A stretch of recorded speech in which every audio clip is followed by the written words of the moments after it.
نحمده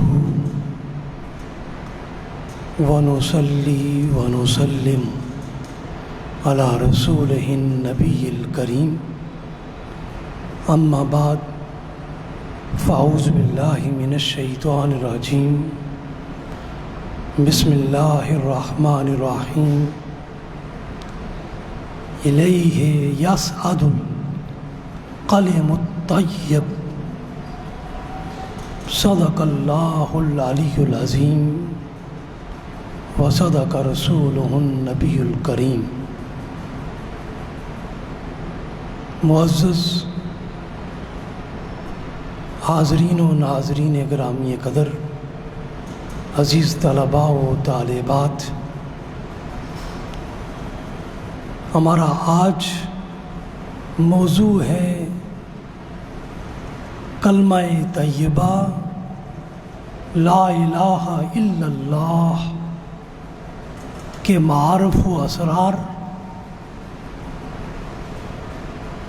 مجدد الف ثانی کے افکار کی روشنی۔ اللہ رب العزت نے قرآن حکیم میں سورہ ابراہیم میں ارشاد فرمایا، الیہ یصعد، فرمایا اسی کی طرف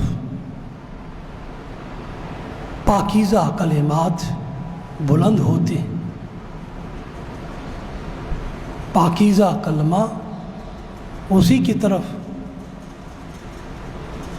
رفت اور بلندی اختیار کرتا ہے۔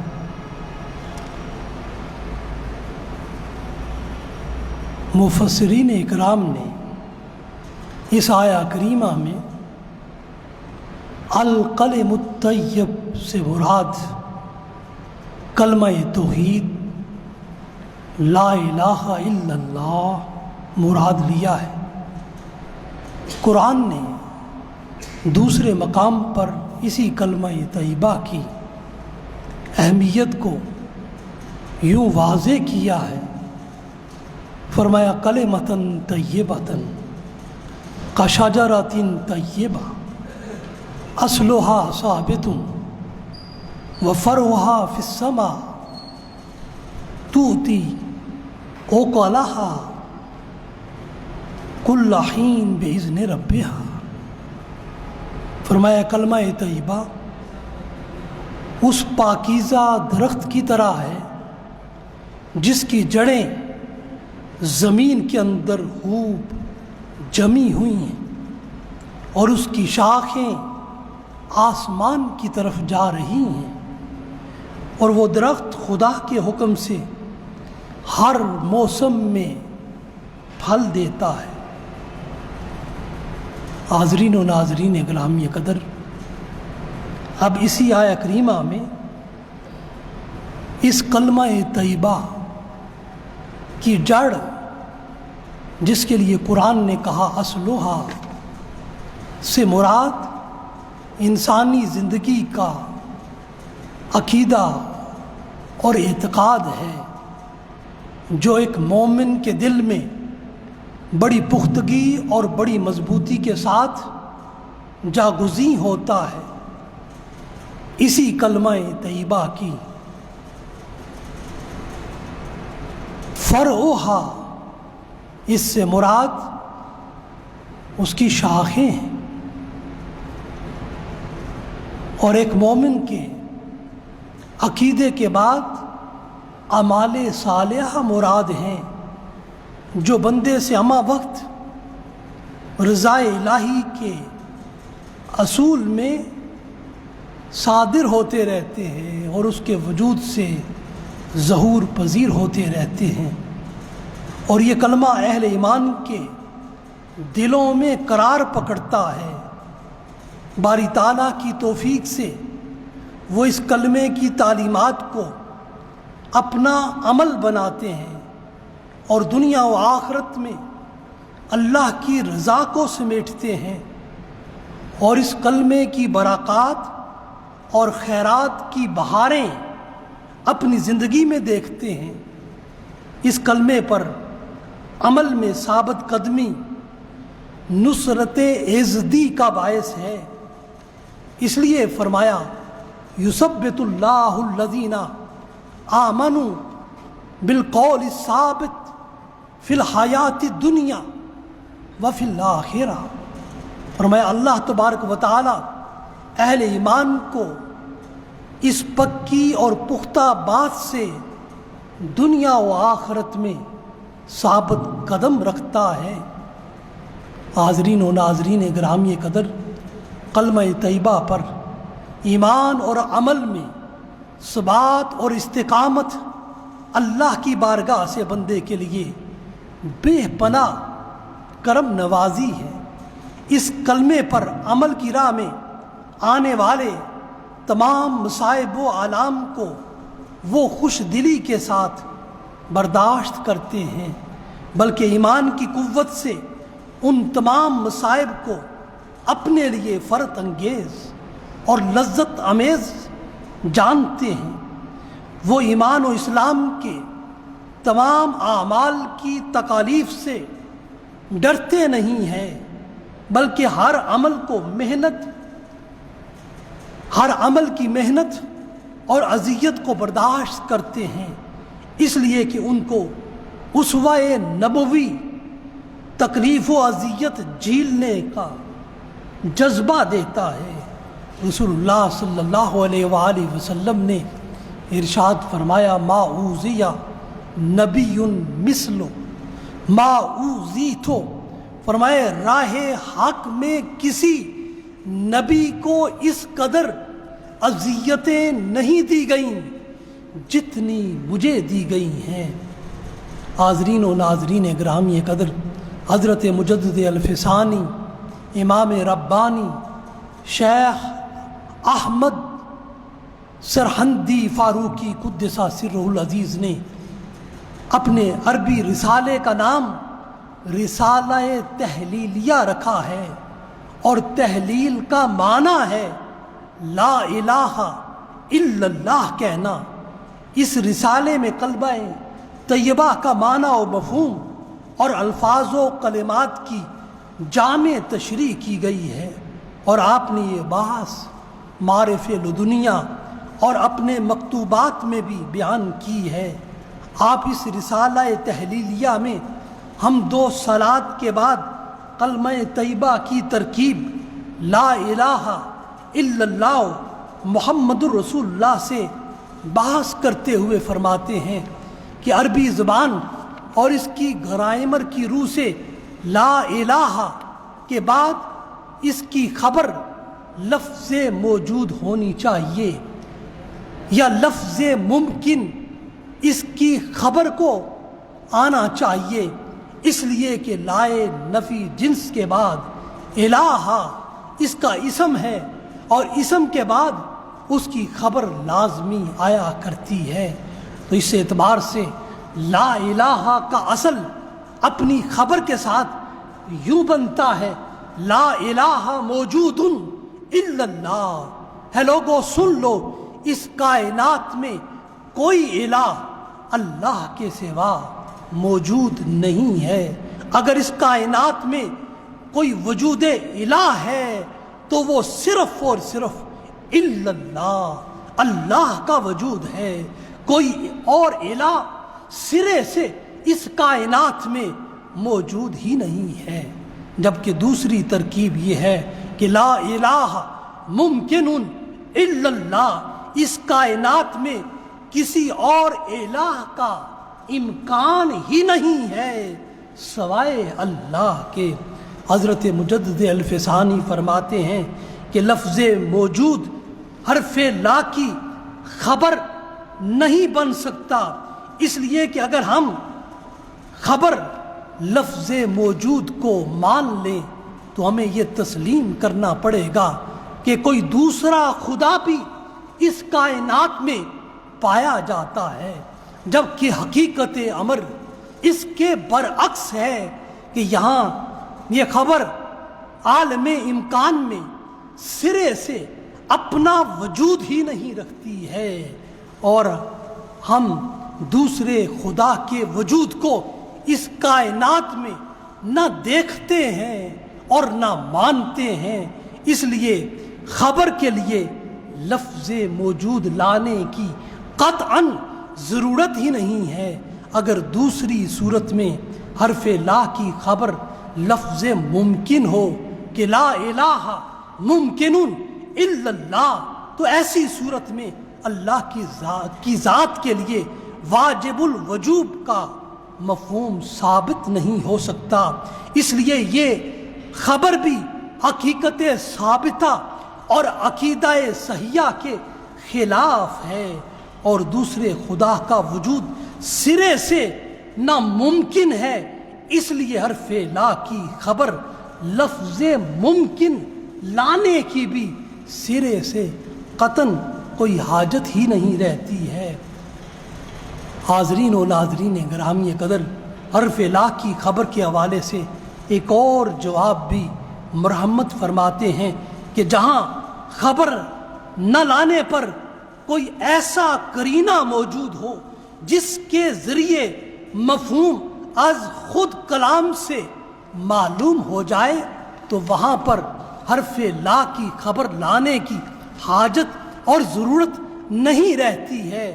لا الہ میں خبر کی قطعاً حاجت اور ضرورت نہیں ہے، اس لیے کہ کائنات کے بے شمار قرائن ہیں، دلائل ہیں، جو پل پل اور لمحہ لمحہ خبر دیتے ہیں کہ اللہ اس کائنات میں وحدہ لا شریک ہے، وہ واجب الوجود ہے، وہی الہ حقیقی ہے، اور اس کے سوا کوئی اور خدا اس کائنات میں نہیں پایا جاتا ہے۔ حاضرین و ناظرین گرامی قدر، اس کے بعد حضرت مجدد الفسانی امام ربانی لفظ اللہ پر کلام کرتے ہیں۔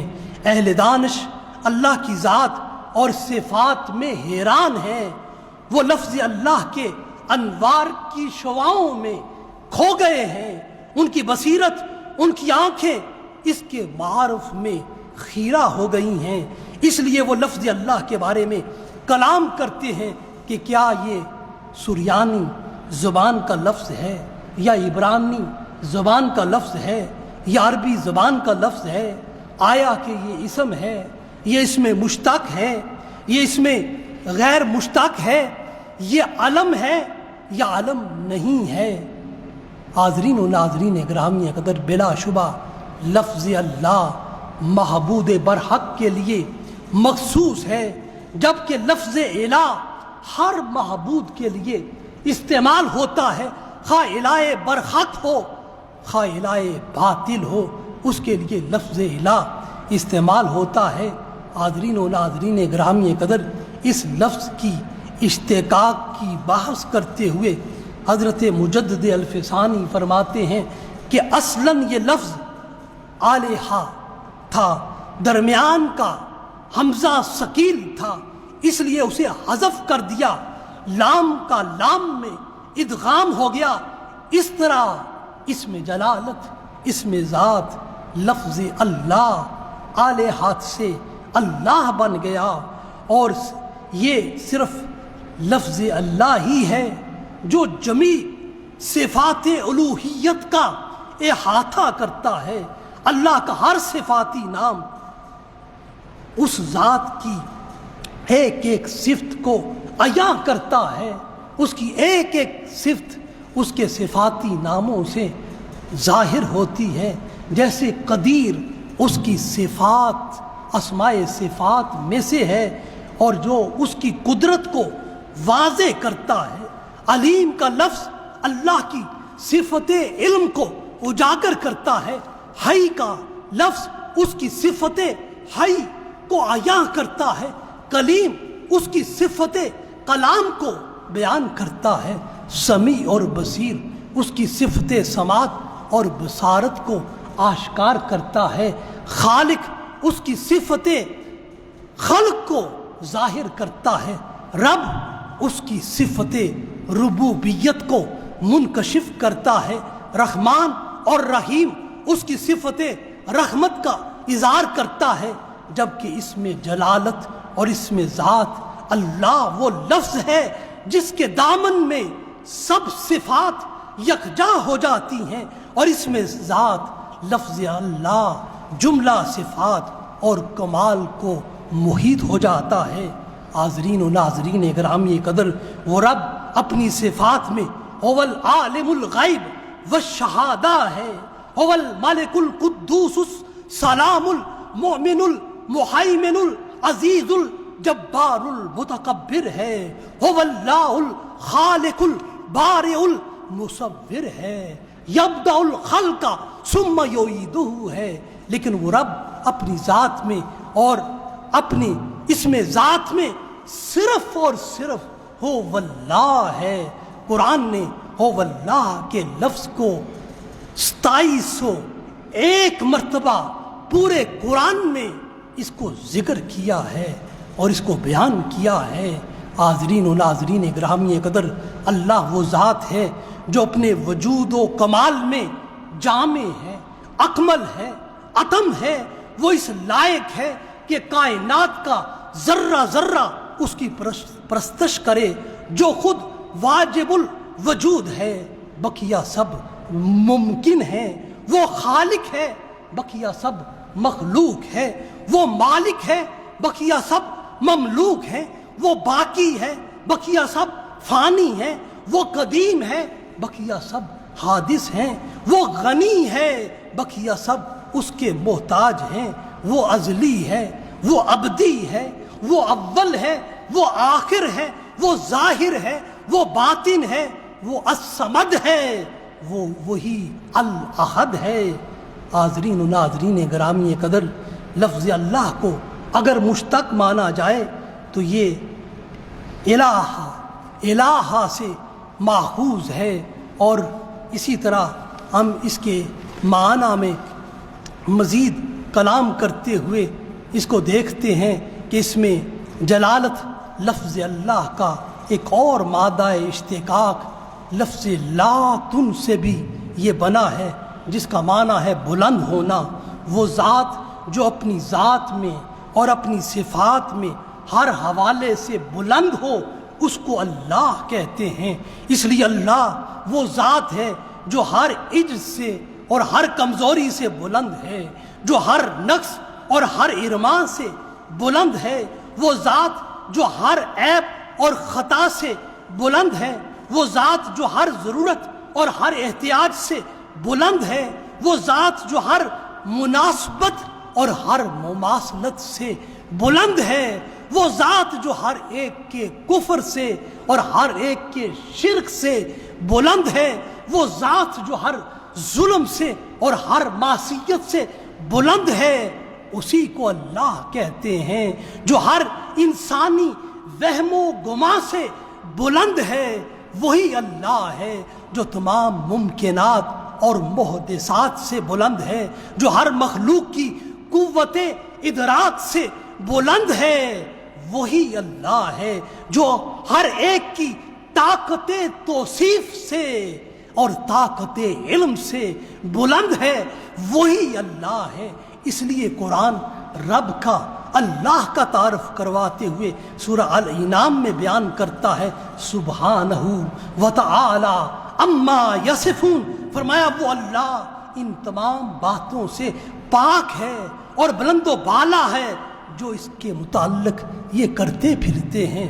حاضرین و ناظرین گرامی قدر، کسی چیز کا بلند ہونا اور اس میں ارتفاع ہونا یہ ایک اضافی امر تصور کیا جاتا ہے، اس کا تعلق مکان سے بھی ہوتا ہے، مگر اللہ کی ذات مکان اور اضافت مکانی سے بلند و بالا ہے۔ وہ عالم جہاں اس کے انوار ذات کا جلوہ عیاں ہی عیاں ہے، اس کو عالم لا مکان کہتے ہیں، اور یہ کہنا بھی بطور مجاز ہے، جبکہ حقیقت یہ ہے کہ اس کی ذات اس سے بھی عالم لا مکان کہنے سے بھی بلند ہے، اس لیے کہ وہ فرماتا ہے انا مکون المکان ولیس لی مکان سوی الانسان، فرمایا میں مکان کو پیدا کرنے والا ہوں، میرا مکان سوائے انسان کے دل کے کوئی اور نہیں ہے۔ اسی طرح حدیث قدسی میں وہ رب فرماتا ہے لا یسعنی ارضی ولا سمائی ولکن یسعنی قلب عبد المومن، فرمایا میں زمین و آسمان کی وسعتوں میں نہیں سماتا ہوں بلکہ میں تو بندہ مومن کے دل میں سماتا ہوں۔ اس لیے دل کے اس کوٹھے کو ہمیشہ سلامت رکھنے کے لیے بابا بلے شاہ کہتے ہیں منبر ڈھا دے، مسجد ڈھا دے جو کچھ ڈھیندا ہی، ایک بندے دا دل نہ ڈھانی، رب دلاں وچ رہندا ہی، رب دلاں وچ رہندا ہی۔ حاضرین و ناظرین گرامی قدر، حضرت مجدد الفسانی اس میں جلالت لفظ اللہ کا ایک اور مادہ اشتقاق بیان کرتے ہیں کہ لاہا یلوہو سے یہ بنا ہے، اور جس کا معنی ہے مخفی ہونا، اس اعتبار سے کہ اللہ کی ذات کو ہم اللہ کہتے ہیں جو اپنی ذات میں ہر آنکھ سے پنہاں ہے، پوشیدہ ہے، مخفی ہے، مگر اپنی صفات میں ہر آنکھ کے سامنے عیاں ہی عیاں، ظاہر ہی ظاہر ہے۔ اللہ اپنی ذات میں عیاں بھی ہے اور نہاں بھی ہے، دونوں شانیں اس کی ذات اور صفات میں پائی جاتی ہیں۔ اس لیے قرآن کہتا ہے هو الاول والآخر والظاہر والباطن هو بكل شيء علیم۔ سورہ الحدید میں فرمایا وہی اول ہے، وہی آخر ہے، وہی عیاں ہے، وہی نہاں ہے، اور وہی ہر چیز کا جاننے والا ہے۔ وہ جلوہ حق اپنی صفات کے اعتبار سے عیاں ہے، جبکہ اپنی ذات کے اعتبار سے نہاں ہے۔ اس کائنات میں ہر سو اس کی صفات کے کمالات کا ظہور ہی ظہور ہے، اور اس کی بے پایاں صفات اس کائنات میں ہر سو پھیلی ہوئی ہیں، اور اس کی صفات کی ایک ایک نشانی اس کے ہونے کا پتہ دیتی ہے، مگر انسان اس کی ذات کا بے حجاب دیدار نہیں کر سکتا۔ وہ اپنی ذات میں مستور ہے، محجوب ہے، نہاں ہے، پوشیدہ ہے۔ اس کی وجہ مفسرین نے مختلف بیان کی ہے، ان میں سے ایک وجہ یہ ہے کہ وہ اپنی ذات میں وہ رب اس قدر ظاہر ہے کہ وہ ہماری آنکھوں کو دکھائی نہیں دیتا، ہماری آنکھوں کو اس کو دیکھنے کی سکت اور طاقت ہی نہیں ہے، وہ شدت ظہور کی بنا پر ہم سے مخفی ہے۔ اس لیے مجدد الفسانی امام رازی کا یہ قول نقل کرتے ہیں کہ اللہ کی ذات انسانی عقل کی سمجھ اور فہم سے بالا ہے۔ فرمایا سبحان من احتجب عن العقول بشدت ظہورہ واختفى عنہا بکمال ظہورہ۔ وہ ذات اپنی شدت ظہور کی وجہ سے انسانی عقول سے محجوب ہے، اور کمال نور کے باعث ان سے مخفی ہے۔ اسی طرح بلا تشبیہ و بلا مثال بات سمجھانے کے لیے کہتے ہیں، جیسے سخت گرمیوں میں عین نصف النہار کے وقت سورج کو شدت ظہور کی بنا پر نہیں دیکھا جا سکتا، یہ تو ایک سورج صرف ایک مخلوق کا عالم ہے، اور رب جو خالق شمس و قمر ہے، جو مالک کائنات ہے۔ قرآن رب کا تعارف کراتا ہے اللہ نور السماوات والارض، وہ آسمانوں اور زمین کا نور ہے۔ حقیقت یہ ہے کہ ساری کائنات اسی کے نور سے روشن ہے۔ وَأَشْرَقَتِ الْأَرْضُ بِنُورِ رَبِّهَا، اس کائنات میں ہر سو اسی ذات کے جلوہ حق کی تابانیاں ہیں۔ وہ اپنے نور ذاتی اور نور صفاتی میں عیاں ہی عیاں ہے، تاباں ہی تاباں ہے۔ کوئی آنکھ اس کے جلوہ حق کی تاب نہیں رکھتی، اس لیے وہ ظاہر ہو کر بھی مخفی ہے، اور عیاں ہو کر بھی نہاں ہے، پوشیدہ ہے۔ حاضرین و ناظرین گرامی قدر، ایک دوسری وجہ یہ بیان کی گئی ہے کہ وہ رب اپنے بندوں کے اس قدر قریب ہے کہ انسانی قوت ادراک میں وہ آتا ہی نہیں۔ کسی چیز کو دیکھنے کے لیے ضروری ہے کہ دونوں چیزوں کے درمیان مناسبت ہو، مماثلت ہو، ناظر اور منظور کے درمیان یکجائی ہو، دونوں میں کوئی فرق اور فاصلہ نہ ہو۔ بصورت دیگر منظور، جسے دیکھا جانا ہے مخفی رہتا ہے۔ رب اپنے بندے کے کتنا قریب ہے، قرآن اس حقیقت کو سورہ البقرہ میں اجاگر کرتا ہے۔ وَإِذَا سَأَلَكَ عِبَادِي عَنِّي فَإِنِّي قَرِيب۔ ہے حبیب صلی اللہ علیہ وسلم، جب میرے بندے آپ سے میری نسبت سوال کریں تو بتا دیا کریں میں ان کے نزدیک و قریب ہوں۔ اس قربت کی حد کبھی تعین کرتے ہوئے قرآن نے واضح کر دیا ہم اپنے بندے کے کتنے قریب ہیں۔ فرمایا نحن اقرب الیہ من حبل الورید۔ سورہ کاف میں فرمایا ہم انسان کی رگے جان سے بھی زیادہ اس کے قریب ہیں۔ وہ رب سارے جہاں اور اہل جہاں کی جان ہے، اس لیے انسانی بدن اس کو دیکھنے سے قاصر ہے۔ تیسری وجہ یہ بیان کی گئی ہے کہ ہم اپنے رب کو اپنی ان ظاہری آنکھوں سے کیوں نہیں دیکھ سکتے؟ وہ اپنی ذات میں مخفی ہے، مگر ہر شے میں اپنی قدرت کے ساتھ وہ ظاہر ہے۔ جیسے روح ہے، یہ ہر انسان کے اندر خود مخفی ہے، مگر اپنے تصرفات کے ساتھ انسانی جسم میں ظاہر ہے۔ روح حاکم ہے، جسم محکوم ہے۔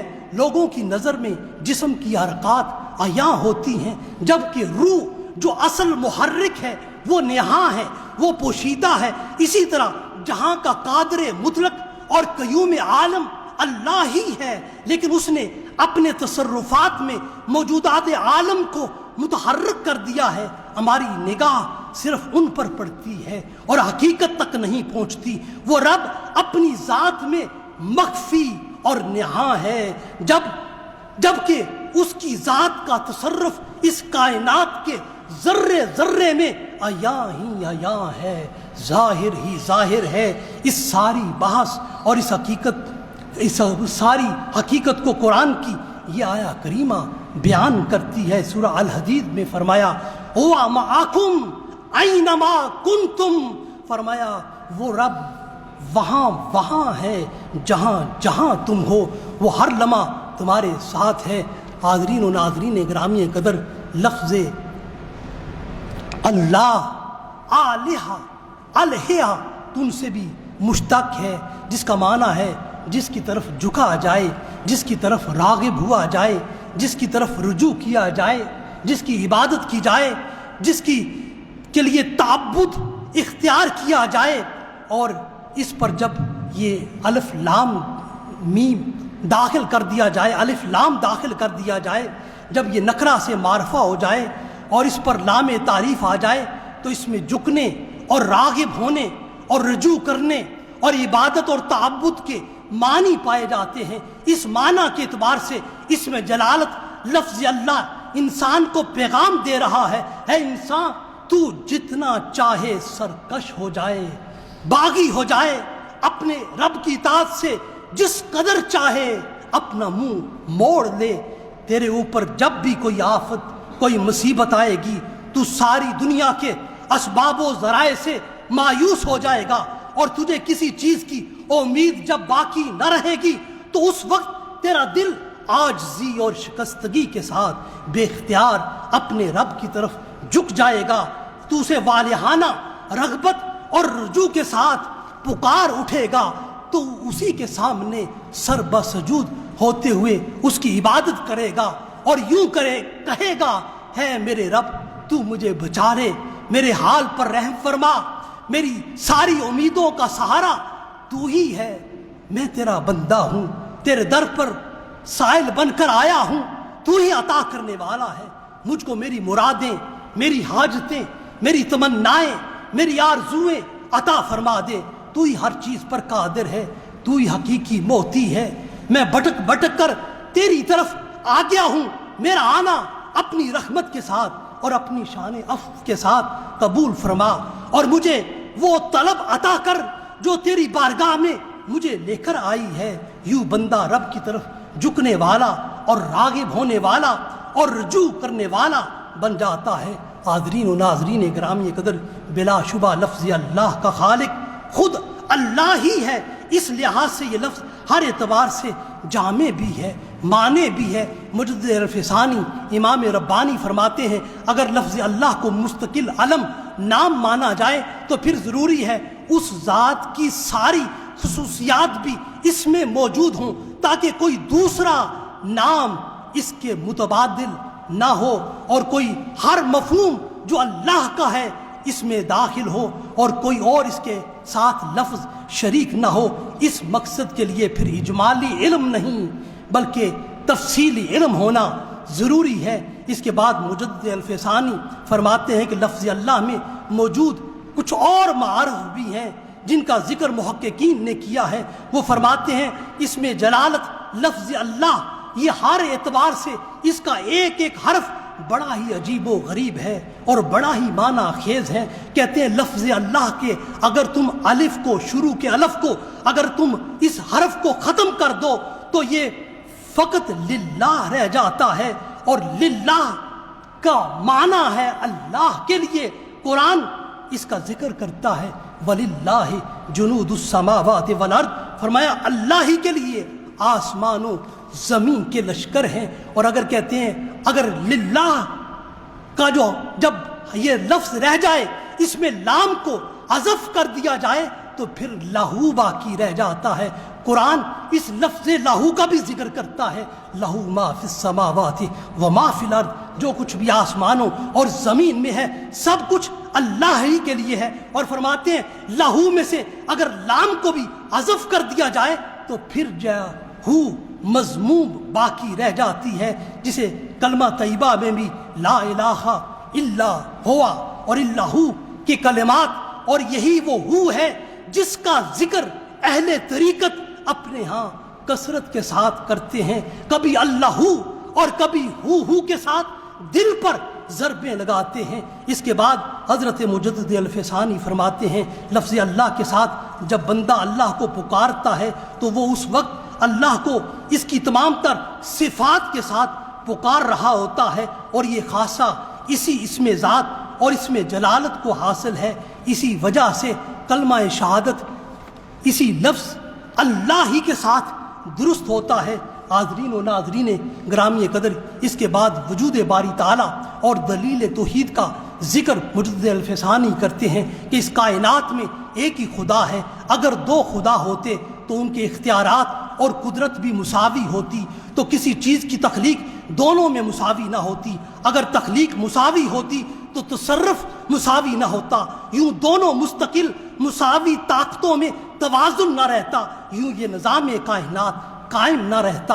اس لیے قرآن نے کہا لو کان فیہما آلہۃ الا اللہ لفسدتا، فرمایا اگر آسمان و زمین میں اللہ کے علاوہ متعدد خدا ہوتے تو دونوں میں فساد بپا ہو جاتا۔ اس کے بعد کلمہ طیبہ کے فضائل بیان کرتے ہیں کہ کلمہ طیبہ خلوص دل کے ساتھ پڑھنے والا دوزخ کی آگ سے محفوظ ہو جائے گا، جنت اس کا ٹھکانہ ہوگی۔ اور ایک حدیث مبارکہ کے ذریعے واضح کرتے ہیں کہ جنت کی کنجیاں کلمہ شہادت اور شہادت توحید و رسالت میں ہیں، اس کو عطا کی جائیں گی۔ فرمایا کلمہ طیبہ کے ذکر کو افضل ذکر اور بہترین ذکر قرار دیا گیا ہے۔ کبھی فرمایا قیامت کے روز لا الہ الا اللہ کے پلڑے کا وزن سب سے زیادہ ہوگا، وقالا ثوابا کے کلمات کے ساتھ کلمہ طیبہ کی طرف ہی اشارہ کرتے ہیں۔ اس کے بعد صوفیاء کے نزدیک توحید کیا ہے اس حقیقت کو واضح کرتے ہیں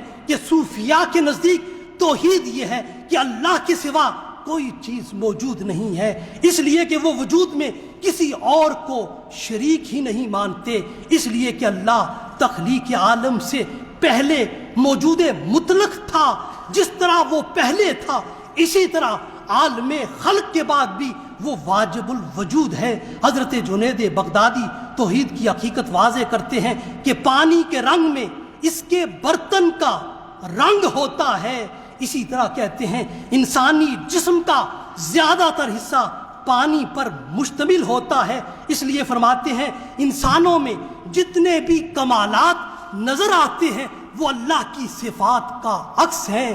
موجود اشیاء کی صفات میں حق تعالیٰ کا ظہور ہے، اس لیے اللہ کے سوا نہ تو کوئی چیز نمودار ہے اور نہ ہی کوئی چیز قابل مشاہدہ ہے۔ شیخ محی الدین ابن عربی فرماتے ہیں باصوفیاء اس بات کے قائل ہیں کہ اللہ کا وجود صرف محسوس ہوتا ہے، جبکہ مخلوق کا وجود یہ ہمیں نظر آتا ہے، مگر رب کی ذات ان باتوں سے پاک ہے اور اس کی ذات بہت زیادہ نمایاں ہے اور بہت زیادہ ظاہر ہونے کی وجہ سے بندوں کی آنکھوں سے پوشیدہ اور نہاں ہے، اور انتہائی قریب ہوتے ہوئے وہ دور محسوس ہوتا ہے۔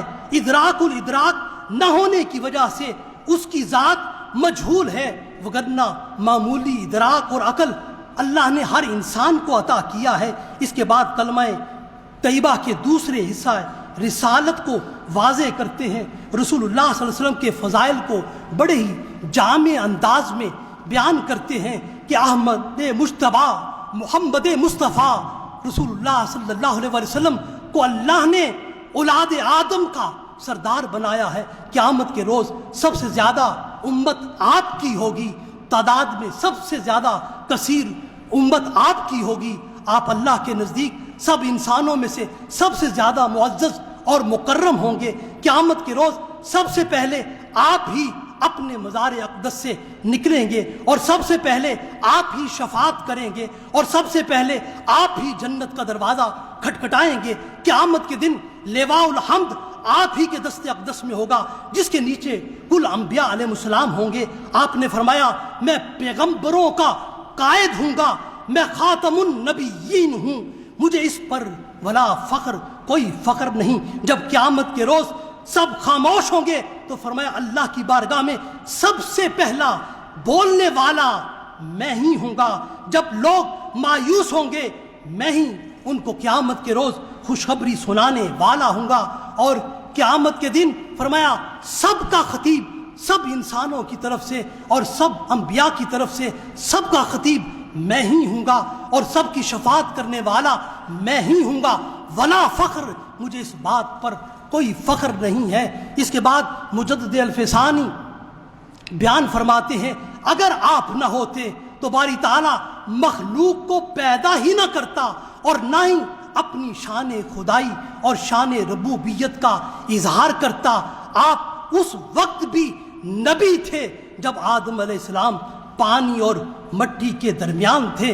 حاضرین و ناظرین گرامی قدر، خلاصہ کلام کی طرف بڑھتے ہوئے عرض کروں، حضرت مجدد الفسانی امام ربانی شیخ احمد سرہندی عالم اسلام کی وہ عظیم شخصیت ہیں جن کا روحانی فیض کم و بیش 400 سال سے جاری و ساری ہے، جنہوں نے اپنی حیات میں اپنی ساری مسائی کو اصلاح احوال کے لیے مرتکز کر دیا تھا۔ ان کی تقریر، ان کی تحریر، ان کی مجلس، ان کی صحبت، ان کی ارادت، ان کی سنگت کا مرکزی اور محوری نقطہ اصلاح ہی اصلاح تھا۔ اصلاح ہمیشہ بگاڑ کی ہوتی ہے۔ آپ کی اصلاح اسلام کی اصل تعلیمات کی بحالی سے متعلق تھی۔ آپ کی اصلاح حکومتی اور عوامی سطح سے خلاف اسلام شعار کو ختم کرنے کے حوالے سے تھی۔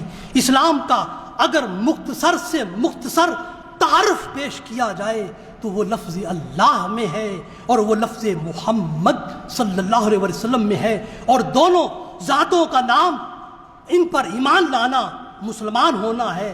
اگر اسی بات کو ایک جملے میں بیان کیا جائے تو اس جملے کو لا الہ الا اللہ محمد الرسول اللہ کہتے ہیں۔ جب انسان اپنی زبان و دل سے اقرار و تسلیم کے ساتھ اس کلمے کو پڑھتا ہے تو وہ مسلم کہلاتا ہے، وہ مومن کہلاتا ہے۔ بقیہ سارے عقائد اور سارے اعمال انہی ذوات اقدس کے فرمودات اور احکامات میں پنہاں ہیں۔ اسلام کے عقائد اور اعمال اپنے زمانے میں اصل حالت میں بحال کرنا اور ان کی قرآن و سنت کی روشنی میں اصلاح کرنا ہی شیخ احمد سرہندی کا احیائی اور تجدیدی کام تھا، جس کام کو خلق کے خدا نے قبولیت اور پذیرائی بخشتے ہوئے آپ کو مجدد اور مجدد الفسانی کے لقب سے یاد کیا۔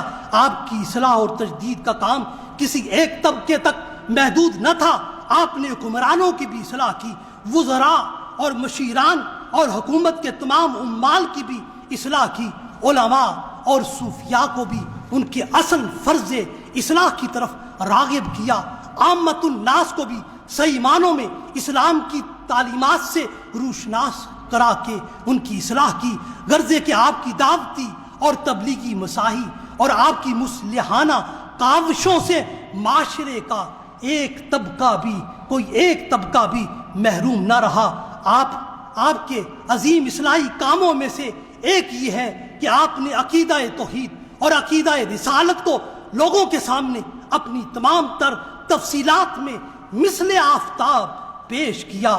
آپ کو باری تعالیٰ نے اس امت میں حدیث مبارکہ کی روح سے جہاں مجدد بنایا، وہیں آپ کو جامع البحرین اور صلہ بھی بنایا، جس نے دریائے شریعت اور دریائے طریقت کو یکجا کیا اور دونوں میں اتحاد اور ادغام کیا، اور آپ ہی امت کو وحدت الوجود کی تنگنائی سے وحدت الشہود کی بحر بے قرانی کی طرف لے کر آئے، اور اسی وحدت الوجود کی غلط تعبیر کر کے اکبر نے دین الہی ایجاد کیا تھا۔